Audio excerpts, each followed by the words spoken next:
देख नंदिनी, भले ही दीप से तेरी शादी हो रही है, लेकिन शादी से पहले मुझे ये घुलना मिलना ये पसंद नहीं है। औकात में रहना। ठीक है पापा। स्टेज पर दीप और नंदिनी एक दूसरे को अंगूठी पहनाते हैं। तभी दीप जेब से एक आईफोन का डिब्बा निकालता है। ये मेरी तरफ से मेरी होने वाली पत्नी के लिए एक छोटा सा तोहफा, आईफोन का लेटेस्ट मॉडल। दीप, नहीं, मैं ये नहीं रख सकती। अगर उन्होंने ये देख लिया तो वो मेरा गला दबा देंगे। अरे बेटा, इसकी क्या जरूरत थी? नंदिनी को फोन की आदत नहीं है। अरे क्यों नहीं पापा जी, अब वो मेहरा खानदान की बहू बनने वाली है और मैं अपनी पत्नी से जब चाहे बात करना चाहता हूँ। उम्मीद है आपको कोई ऐतराज नहीं होगा। अरे नहीं नहीं नहीं, बिल्कुल, रखिए बेटा रखिए। अब हम दोनों इसी से बात करेंगे। मुझे तुमसे बहुत कुछ पूछना है। सगाई के बाद ये पहली रात थी जब नंदिनी के पास अपना खुद का फोन था। वो डरते डरते बालकनी में आई जहां अंधेरा था ताकि कोई उसे देख न सके। तभी फोन की स्क्रीन जगमगाई। दीप कॉलिंग। नंदिनी का दिल जोर से धड़कने लगा। हेलो। हेलो, जागी हुई हो? मुझे लगा शायद तुम सो गई होगी।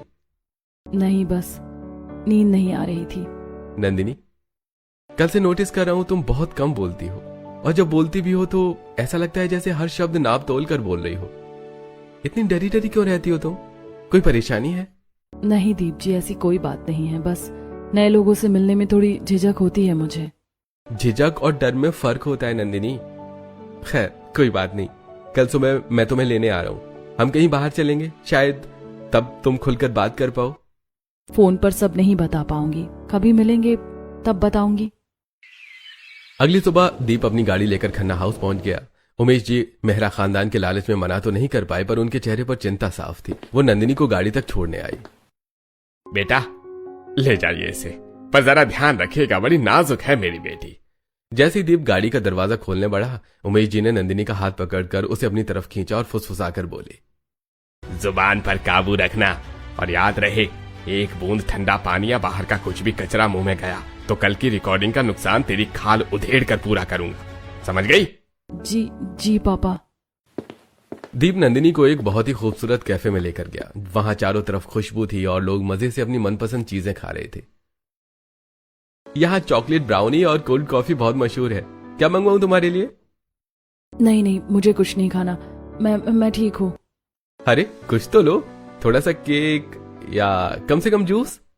प्लीज दीप जी, मुझे कुछ मत खिलाइए। अगर मैंने कुछ खाया तो मेरा गला खराब हो जाएगा और पापा मुझे मार डालेंगे। मार डालेंगे? सिर्फ एक केक खाने के लिए? नंदिनी आखिर बात क्या है? तुम इतना क्यों डरती हो उन लोगों से?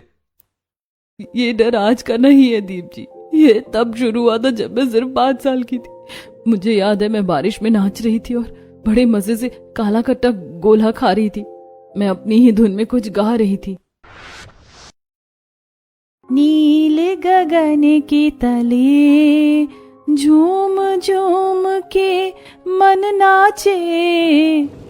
तभी म्यूजिक डायरेक्टर विकास उमेश जी से मिलने आते हैं और गाड़ी से नीचे उतरते हुए, ठहरो खन्ना साहब, जरा इस बच्ची की आवाज सुनो। ये सूर्य ठहराओ, ये तो पैदाइशी कलाकार है। अरे ये तो बस ऐसी ही पागलपंती करती रहती है, मेरी ही लड़की है। ये पागलपंती नहीं है खन्ना जी, इस बच्ची के गले में साक्षात सरस्वती का वास है। अगर इसे तराशा जाए तो ये आपको करोड़ों कमा कर दे सकती है। ये लड़की नहीं, नोट छापने की मशीन है।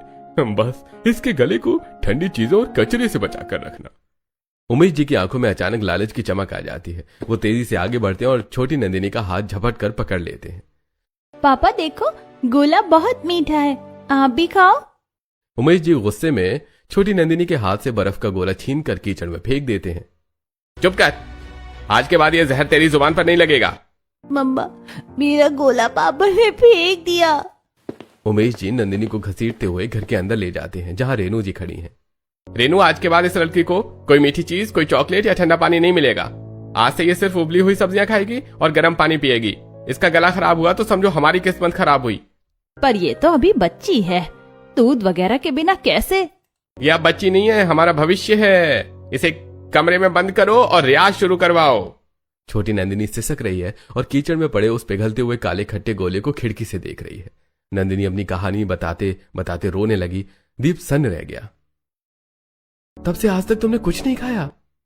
तब से आज तक सिर्फ उबली हुई फीकी लौकी और तुरई खाई, न चॉकलेट, न आइसक्रीम, न कोल्ड ड्रिंक, यहाँ तक कि मुझे दूध, दही और तेल मसाले वाला खाना भी मना है। अगर कभी गलती से मेरा गला खराब हो जाए तो मम्मी और पापा मुझे ऐसे मार दे जैसे मैंने कोई कत्ल कर दिया हो। मेरे घर वाले मुझे कुछ नहीं समझते, उनकी नजर में मेरी कोई औकात नहीं। इंसानियत मर गई है उन लोगों की। नंदिनी, आज के बाद तुम वो उबली सब्जियां नहीं खाओगी।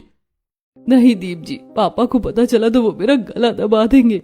वो जागीर अब मेरी है और मैं अपनी जागीर को आजाद करना जानता हूं। दीप के मन में अब उमेश खन्ना के लिए कोई सम्मान नहीं बचा था। जैसे वो घर पहुंचे, उमेश जी ने फिर से अपना बिजनेस कार्ड खेल दिया। मेहरा साहब, नंदिनी के नाम पर कई कॉन्ट्रैक्ट्स हैं। शादी के बाद भी वो रोज हमारे घर के स्टूडियो में आकर रिकॉर्डिंग करेगी। लेकिन खन्ना साहब, आपने तो कहा था कि... अरे पापा, खन्ना जी बिल्कुल ठीक कह रहे हैं। काम अपनी जगह है और रिश्ता अपनी जगह। आप हाँ कहिए, बाकी सब मैं देख लूंगा। देखता हूं विदाई होने के बाद कौन मेरी पत्नी को उसकी मर्जी के खिलाफ इस घर में रिकॉर्डिंग करने के लिए मजबूर करता है। शादी का दिन आ गया, चारों तरफ रोशनी थी। नंदिनी लाल जोड़े में बहुत खूबसूरत लग रही थी, पर उसके मन में एक ही डर था, क्या शादी के बाद सच में उसकी जिंदगी बदलेगी? फेरे होते हैं और विदाई का समय आता है। याद रखना नंदिनी, विदा हो रही है इसका मतलब ये नहीं है कि आजाद हो गई। कल सुबह 10 बजे स्टूडियो पहुंच जाना। अरे खन्ना साहब, कैसी बातें कर रहे हैं अपनी बेटी से इस खुशी के मौके पर? अरे दामाद जी, मैं तो बस इसे इसकी जिम्मेदारी याद दिला रहा था। ओ, तो मुझे भी आपको एक बड़ी खबर देनी थी। मुझे आज ही लंदन का एक बहुत बड़ा प्रोजेक्ट मिला है। हमारी पूरी कंपनी और परिवार कल सुबह की फ्लाइट से हमेशा के लिए लंदन शिफ्ट हो रहे हैं। क्या? पर नंदिनी तो यहीं रहेगी ना? मेरी शर्त? पापा, नंदिनी अब मेरी पत्नी है और कानूनन एक पत्नी जहां चाहे अपने पति के साथ रह सकती है। आपकी रिकॉर्डिंग्स का क्या है, हम ऑनलाइन देख लेंगे या कभी जब मन होगा तब। फिलहाल आप अपनी बेटी को खुशी खुशी विदा कीजिए। उमेश जी का चेहरा देखने लायक था। उनका सोने का अंडा देने वाला परिंदा अब 7 समंदर पार उड़ने जा रहा था। विदाई के बाद सीधे नंदिनी अपने ससुराल वाली के साथ फ्लाइट में बैठकर यूएसए पहुंची और यूएसए के एक आलीशान विला के बाहर दीप और नंदिनी खड़े थे। तभी दीप की माँ मंजू जी आरती की थाली लेकर बाहर आई। आओ मेरी प्यारी बहू, आज से ये घर तुम्हारा है और तुम इस घर की लक्ष्मी हो। मुझे तो अभी भी विश्वास नहीं हो रहा, क्या मैं अपने मायके के उस नर्क से बाहर आ गई हूँ? बेटा, सफर में थक गई होगी, मैं तेरे लिए गर्मा गर्म पराठे और मक्खन लेकर आती हूँ। नहीं माँ जी, मुझे बस गुनगुना पानी दे दीजिए। उबली हुई लौकी होगी तो वो खा लूंगी, मुझे मना है ये सब खाना। मम्मी, अब इसे आप ही समझाइए कि यहाँ कोई जेलर नहीं रहता। नंदिनी, अब तुम आजाद हो, चलो ये खाओ और सोने चलते हैं। नंदिनी पहली बार पेट भर के खाना खाती है और सोने जाती है। अगले दिन सुबह डर के मारे जल्दी उठ जाती है। वो झिझकते हुए रसोई में पहुंची। माँ जी, गुड मॉर्निंग। वो मुझे गुनगुना पानी दे दीजिए। अरे बेटा, तू क्या बीमार है जो उबला पानी पिएगी? ये लो ताजा मलाईदार केसर वाली लस्सी और ये फ्रूट चाट। क्या मैं सच में इसे पी सकती हूँ? हाँ नंदिनी, बिल्कुल पी सकती हो। यहाँ कोई उमेश खन्ना नहीं है और ना ही कोई रोक टोक। पर दीप, मेरी आवाज खराब हो गई तो? अगर मैं गाना नहीं गा पाई तो क्या हुआ? तुम सिंगर बाद में हो, पहले एक बेहतरीन डांसर हो। तुम्हारी आंखों में वो डांस का जुनून मैंने देखा है। आज से तुम्हारी प्रोफेशनल डांस क्लास शुरू हो रही है। अब तुम वो करोगी जो तुम चाहती हो, वो नहीं जो तुम्हारे पापा चाहते थे। नंदिनी ने लस्सी का एक घूंट लिया। उसे लगा जैसे बरसों बाद उसकी रूह को ठंडक मिली हो। उसकी आंखों से खुशी के आंसू छलक पड़े। अगले कुछ दिन नंदिनी के लिए किसी सपने जैसे थे। उसे पहली बार महसूस हुआ कि खाना सिर्फ पेट भरने के लिए नहीं बल्कि स्वाद के लिए भी होता है।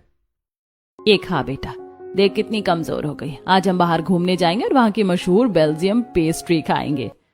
माँ जी, आज तक मुझे 2 रोटी से ज्यादा नहीं दी जाती थी। मुझे तो लगता था कि अच्छा खाना मेरे लिए गुनाह है। बेटा, यहाँ तुम अपनी मर्जी की मालिक हो।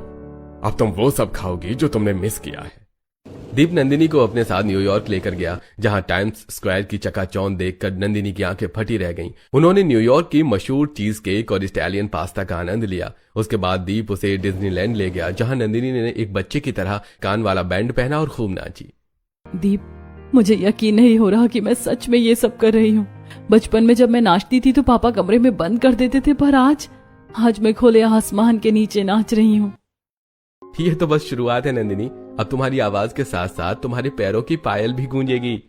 समय बीतता गया। लंदन की सर्दी में नंदिनी अब गुनगुना कड़वा पानी नहीं बल्कि मलाईदार कॉफी और अलग अलग फ्लेवर्स की आइसक्रीम खाती थी।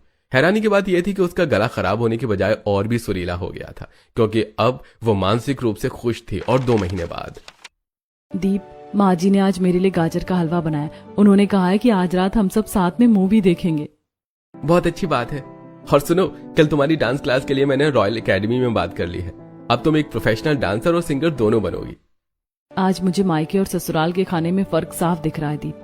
और यहाँ देखो, मैं रोज आइसक्रीम, पेस्ट्री और तीखा मसालेदार सब खाती हूँ, फिर भी मेरी आवाज पहले से कहीं ज्यादा सुरीली हो गई है। अरे वो इसलिए क्योंकि यहाँ तुम अपनी मर्जी की खाती हो, किसी के डर से नहीं। और सुना है खुश रहने से सुर अपने आप लग जाते हैं। दिन ऐसे ही गुजरते गए। कुछ महीनों बाद मेहरा इंडस्ट्रीज को अपने एक बहुत बड़े इंटरनेशनल प्रोजेक्ट के लिए एक बेहतरीन सिंगर की जरूरत पड़ती है। दीप और उसके पिता थोड़े परेशान थे। पापा, क्लाइंट को कोई ऐसी आवाज चाहिए जो रूह को छू ले, वरना ये डील हाथ से निकल जाएगी। दीप, अगर आप कहें तो क्या मैं ये गाना गा सकती हूँ? नंदिनी, पर मैंने तुम पर कभी कोई दबाव नहीं डाला। हम कोई दूसरा बिजनेस कर लेंगे, तुम्हें गाने की जरूरत नहीं है अगर तुम्हारा मन नहीं है तो। नहीं दीप, ये मजबूरी नहीं। अब मैं अपनी मर्जी और खुशी से गाना चाहती हूँ।